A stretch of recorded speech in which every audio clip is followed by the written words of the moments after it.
Let me give you empirical facts that the Senate is hypocritical. And this is an attempt just to stifle the voice of Senator Natasha Akpoti. On the 4th of March, Justice Obiora Egwato restrained the Senate for suspending Natasha Akpoti.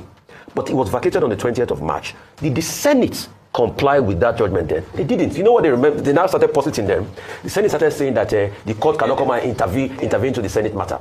But the same Senate that said that for Justice Egwato's judgment because they favored Natasha, it is the same Senate now that is coming out to say that things are in court, so let's respect the courts because it favors them in this regard. I rest my case. Yeah, let's begin what's trending by taking reactions to the National Assembly's decision to stand firm in its decision to reject Senator Natasha Akpoti-Uduaghan's plan to return to her legislative duties, stating that her 6-month suspension will stay in place until a Court of Appeal ruling. Well, according to Senate spokesman Yemi Adaramodu, this uncompromising position is based on the Senate's Standing Order 40, Clause 1, which asserts that matters in court should not be entertained. Adaramodu stressed that this is a constitutional rule that upholds institutional integrity, even if the public misinterprets it as a parliament being a banana republic. The Senate also warned the media against sensationalism, urging journalists to resist partisan pressure and promote responsible reporting. Dr. Bati, I'll take some tweets and I'll come to you because I have a few questions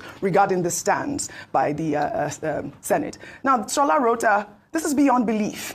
You cannot use the pendency of the judicial process to extend the punishment you have imposed. So a man appeals a 6-year jail sentence, and after completing his term, he has to remain in prison because his appeal has not been heard?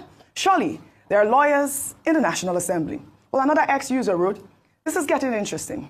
If a senator can't resume until court cases are cleared, should that rule apply across the board of all public office holders facing legal battles? What do you think? Fair standard or selective application?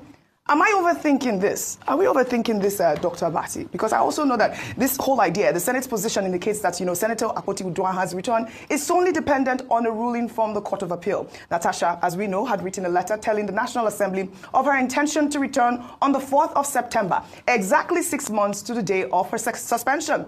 But in reply, her request was rejected. Now, this is all based on the courts. That's what they're saying now. Okay, we had a guest on this program, Mr. Ibrahim Wali, and in the course of the conversation with him, we tried to raise all the issues. Yes.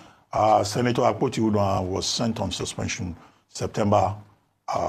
March 6, and that, due to the efflution of time, that suspension expired effectively on September 4. However, the reality now is that the Senate is on recess. But Mrs. Senator Akpoti-Uduaghan had written that, well, even if the Senate is on recess, the suspension having expired, she should be granted access to her office.